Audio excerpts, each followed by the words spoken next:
Good morning. Swamp Boy here with Swamp Boy Custom Calls and Oklahoma Creek Kennels. We got squirrel dogs and food with some old turkey calls and all that stuff, so we always got something going on, staying busy. I had a couple of guys asking me how I fix barrels or buckets. I've been doing this probably 30 or 35 years. I had to come up with a way to keep hawks and hoot owls from eating all my corn and coons. We tree coons generally with these dogs occasionally, but we don't really go out and hunt for them like we used to. Used to have hounds and we'd fool that, but we more after the squirrels with these little mountain feist and mountain curs we hunting. So what I kind of come up with, we like I said, we use tires, hanging them up. Coons gonna get in it and stuff gets wet. I've had the little boards like this kind of nailed on a tree with a screw through it and put corn cobs on it with corn on it. But I figured out that hawks and hoot owls was hunting all my squirrels while I was working. And then when I come home to go train a dog, I didn't have no squirrels hardly. I started noticing a decline in the squirrels that I had because we've caught squirrels and brought them in here. I've had friends catch them in town around their house, and they'd bring them out here and turn them loose because they knew I was training dogs with them. So I kind of come up with these buckets to kind of keep hawks and hoot owls and coons from getting all my corn.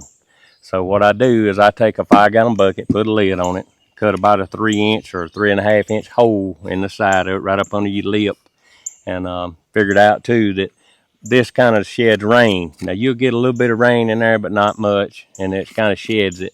So what these squirrels do, I generally don't hang this on a tree or a bush or anything like that because I want that squirrel to get on the ground. So a pup's coming through there with me, walking, and like I said, I probably got 50 of these throughout property we got here, and I go through there with a pup, and I carry a Red Ryder BB gun with me, one of the best training tools for summertime. So I'm walking along, and I got a pup with me, and he's just playing around. I'll shoot that bucket, and you can hear it makes a little bit of racket when you do. That pup looks right toward this bucket. If there's a squirrel in that bucket, he comes out like you shot him out of a Roman candle. And hauling butt trying to get away from there. But that pup, it gives that pup something hot trail to get on. But if you got this on a tree, a lot of times the squirrel won't come all the way down to the ground. He'll just come down, it's where this bucket is, and go into it and feed and then come out. But we take and, see if I can get this picked up. We take and drill some about 3/16 or 1/4-inch holes in the bottom, about 6 or 8 of them, in case moisture, rain, or anything gets in there. It comes out. When we put about this much, maybe a scoop or 2, maybe 3 scoops, little scoops of corn mixed with some black oil sunflower seeds. Sometimes I get peanuts from a peanut farmer, some old reject peanuts, I guess. Still good for squirrels, but not for humans or anything. And we put that in there kind of to get the squirrels to come in there. But they generally go in this bucket and they sit in there. So they kind of hid and they sit there and eat. And a lot of times they drop the particles of corn they don't eat because the most wasteful thing you ever seen is a squirrel because he's just going to eat the center out of that corn and throw the rest of it down.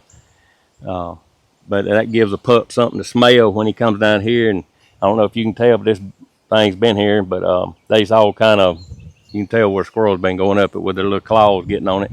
It gives a squirrel something to get up on. I've seen them set up here on top of this and eat the corn. But generally they sit in this bucket and eat the corn.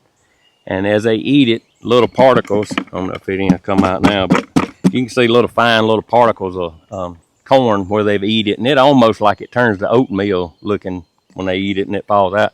But it gives a pup something to smell, hot track. And I set this out away from a tree.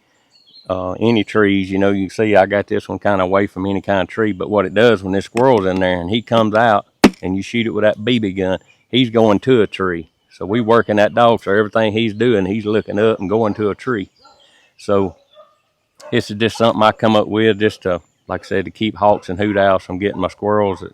I try to keep them fat and fine around here to train dogs with because I hardly ever shoot one here at the house. We use that Red Ryder BB gun to kind of move him around in the trees and shoot him in the butt. And, with that BB gun, or make racket in the tree anyway, and it gives the dog, gets him excited a little more. He thinks that squirrel's moving, so he'll kind of start getting a little fired up on it. So it's just something to look at. I see a lot of guys doing it now, but I did this probably 35 years ago just to come up with the idea to keep hawks, hoot owls, and coons from getting my corn. because that coon can't hardly get his hand in there. Every now and then he can get his hand in there and kind of rake some out, but they have a hard time with the way I got this set up on a, like I said, that's an 8-foot 4x4, about a 18-inch 2-foot piece of 2x4 here, and then we put like a nail or a staple in it up here to hold your bucket on there. And like I said, them squirrels come up here and go in there and they leaving scent on this ground here. So when I got a putt running loose, he comes down through here and he sees that squirrel. They go into one of these pine trees or oak trees here, generally to get away from the putt. Most time, these squirrels are about half tame. They've been around me and these dogs so much.